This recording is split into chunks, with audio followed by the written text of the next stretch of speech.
You're watching News Made Easy. I'm Anindya Chakravarti. Today I'm going to talk about our hypocrisy when it comes to Ukraine. How we say that Vladimir Putin is an aggressor, an invader, and rightfully so. We talk about how the Ukrainian people are so brave. They're fighting an invading army. We have sympathy for the people dying there, their homes being bombed, they're being forced to leave their homes. But let's think about what feelings we had when the US invaded Afghanistan right after 9/11. So we can say that, okay, the Western armies, they went into Afghanistan in retaliation for what had happened in 9/11. Remember, at that time, there was no evidence that Afghanistan was behind it, or even no concrete evidence that Osama bin Laden, who was hiding in Afghanistan, was behind the 9/11 attacks. And later on, we did not question when the US and other forces invaded Iraq, apparently to get hold of weapons of mass destruction, which supposedly Saddam Hussein had. And the media reported it like that. We accepted it in large numbers. Maybe we were a little critical here and there. And when they caught Saddam Hussein, we cheered. We say that, all right, the reason why Iraq had to be attacked was because it was an issue of national security threat, not only for the US but for the entire West, because if it had weapons of mass destruction, WMDs, then it's an issue of security. So the US had a right to do that. But does Vladimir Putin have exactly the same excuse of national security? Can he say that if Ukraine went along the way it was going, joined NATO, then he had a problem because NATO's nuclear arms were going to sit right next to his border, and he didn't want that to happen, and it was a national security issue, just as the US had in Iraq. Now talking about Iran, right? Vladimir Putin wanted the same thing. He wanted Ukraine to stop joining NATO, not allow joint military exercises with the US and the West, with NATO and EU, and not join EU. So this is what he terms as his own national security interests. Let's see whether he has a point there, because let's look at what Europe looked like in the 1980s, right? One of the things here, as you're seeing, is Germany on that map on your screen. Germany, of course, was split into two parts, and all these small states that you see were all on the right side next to Russia, were all part of the USSR at that time. Germany got reunified, and at that time, the Soviet Union, the erstwhile Soviet Union, and Western nations, they had talks, and there was a promise made, which the promise was that NATO would acquire Germany. Germany would join NATO, but it would not move an inch to the right, right? So this is what in 1991 NATO's map looked like, right? All the erstwhile East Bloc countries, the ones which were part of the Soviet Union and the Warsaw Pact of that time, they were not part of NATO.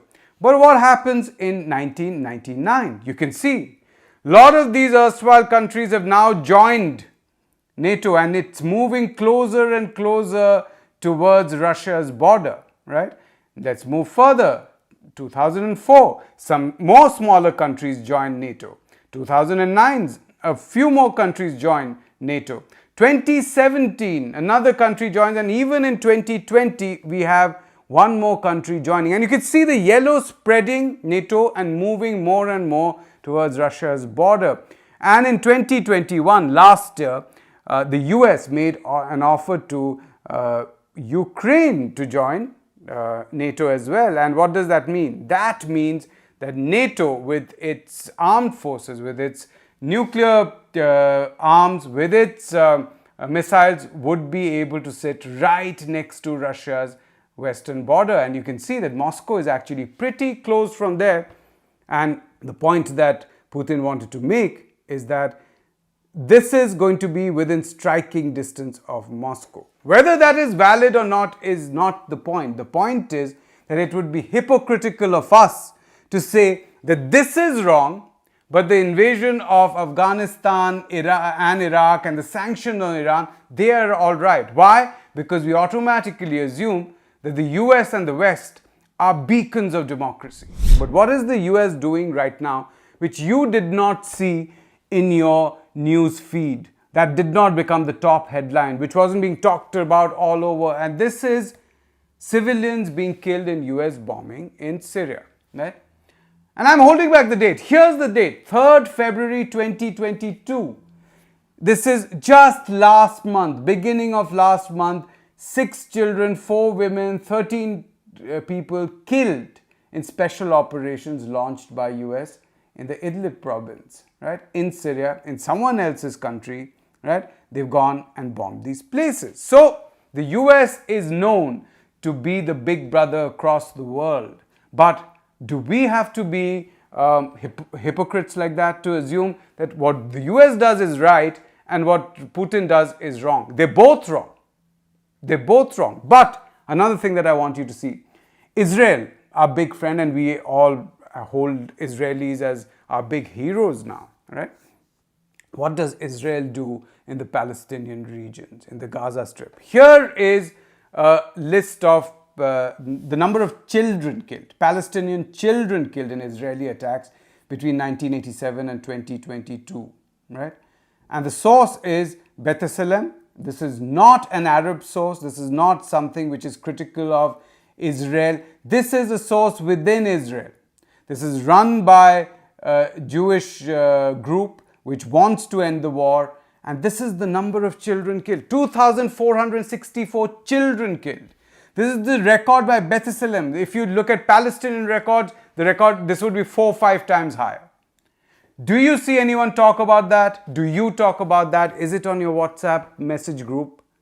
If it's not, and it's happening every single day, and this is just killed, children maimed, injured, that's a very, very high number as well. And I'm only talking about children here. The adults, it's endless. The number of fruit trees cut down, the way in which it has been turned completely barren, the Gaza area, right? Do a little bit of research on Google. Go to YouTube. You'll find a lot of documentaries which don't make the headlines right there for you to watch. And the Western media, and unfortunately our mainstream media, will never tell you these things. And I'm just going to give you an example of how Time magazine reports these wars. When Time magazine reports it, here is Serbia, right? And what it says, bringing the Serbs to heel. And that is Time magazine's, a massive bombing attack opens the door to peace. A massive bombing attack opens the door to peace. That's what Time magazine says. And look at the spin there. A bombing attack is peaceful. And again in Iraq, right? Saddam Hussein, overthrown by the American army, invading army, illegally. He's a sovereign leader of a sovereign nation, supposedly with WMDs. Time, we got him. We got him. This is the Time magazine, right? Respected magazine. What happens when Putin enters Ukraine? The return of history, how Putin shattered Europe's dreams. Now, look at the comparison right there on your screen. Bringing the Serbs to heel, massive bombing campaign, bombing attack opens the door to peace, and on your right is the return to history. A return to history is in some ways an allusion to what happened when Hitler started taking over countries nearby. So this is how it's being reported. Now, the interesting thing is that one of the things that the Western media tries to keep quiet about is the way in which Ukraine itself is actually heavily dominated by extreme nationalists and by neo-Nazis. And you can see this, which came out right there in one of the interviews being done on the BBC. And I'm just taking it from Twitter. This has been put up by a Twitter handle by Alan McLeod, and he talks about the most racist Ukrainian coverage on TV news. And you should watch it, you should listen to it. This man is Ukraine's deputy chief prosecutor. And the language he's using is completely neo-Nazi. Right? It's a neo-Nazi language which the Western nations, the Western media is never going to point out, and they're going to basically try and say that this does not exist. Listen to it. I'm sorry, it's very emotional for me because I see European people with blue eyes and blonde hair being killed, children being killed every day with Putin's missiles. and his helicopters and his rockets. And so, of course, I understand and respect. But yes, of course, you can say that, okay, they are right-wing, they are extreme nationalists, they are neo-Nazi, but as long as they're not being violent and killing people inside, no one else has the business, any external force doesn't have any business entering. There can be arguments about that because this neo-Nazi movement in Ukraine has been violent. It has been violent against a lot of people, against minorities, against ethnic Russians. So there can be an argument against that as well. But the point here is that has the West, has the US been innocent of regime change in Ukraine? And I'm going to rewind a little bit and take you back to 2014 when the Euromaidan revolution took place. When young people came and took over the central square of Kiev along with support from opposition parties and opposition leaders, and they basically forced the elected president Yanukovych to resign and leave, right? Was that a completely spontaneous thing? There are two pieces of evidence to believe why it isn't the case, why that the West was actually deeply involved in the regime change at that time. And there are two pieces of evidence. I'll start with the first one, and that is this conversation that took place between a senior US official, Victoria Nuland, from the Obama administration, who was in charge of Ukraine at that time, and the US ambassador to Ukraine, Jeffrey Pyatt, right? And you can see that it clearly tells us that the US is actually calling shots as to who will form the new government, right? Listen in, and this is all happening while an elected government, lawful government is still in place. I'm just thinking in terms of sort of the process moving ahead, we want to keep the moderate Democrats together. The problem is going to be Tony Book and his guys. And, I'm sure that's part of what Yanukovych is calculating on all of this. I think Yats is the guy who's got the economic experience, the governing experience. He's the guy, what he needs is Klitsch and Tony Book on the outside. He needs to be talking to them 4 times a week, I just think Klitsch going in, he's going to be at that level working for Yatsenyuk. It's just not going to work. Yeah, no, I think that's right. Okay, good. Well, do you want us to try to set up a call with him as the next step? All right, you heard that. Yats is the guy Nuland is allegedly saying there in that tape.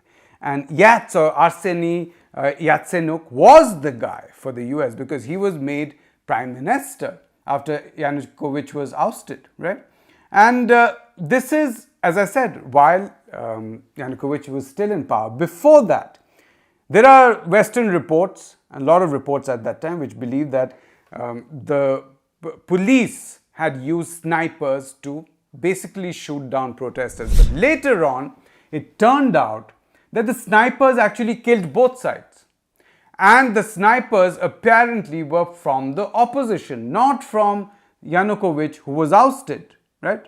Against whom the protests were taking place. How do we know that? Again, this is a leaked conversation that took place between two people, again a telephone conversation, and this is between EU's Foreign Affairs Chief Catherine Ashton and the Estonian Foreign Minister Urmas Paet. And again, listen to what is being said here.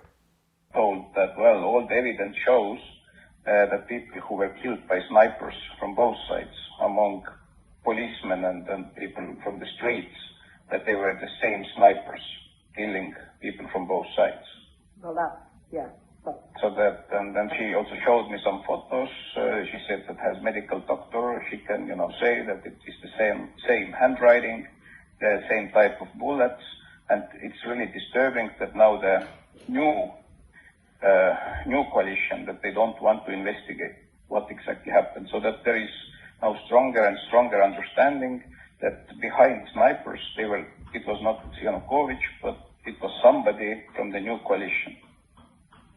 I think they do want to investigate. I mean, I didn't pick that up. It's interesting. Gosh. Yeah. So who was doing this? How did this happen? Why did these false flag operations take place, which helped a regime change take place, an anti-Russian regime take place in Ukraine, which was once a close ally of Russia? Right? What happened? Again, as I'm saying, the important thing here is to remember that big powers are all have blood on their hands. There is no good side, there's no bad side. Both are acting in terms of power. And yes, you can say they're all bad if they impose war on innocent people, right? This war right now is being led by Putin. It has been created over a period of time because of conditions of conflict between two sides, Russia on the one side and NATO on the other. The victims of it are the Ukrainian people. But remember, when you feel sympathy for the Ukrainian people, which you must, when you feel angry that there's war and you feel worried about war and you want peace, do look into your own heart and say, would you do it again when the Israeli forces kill more Palestinians? Will you do it again when the US bombs and in collateral damage some civilians die in some other poor country? That's the show today. Keep watching NewsClick. Do subscribe to us. Like this video, share it as well.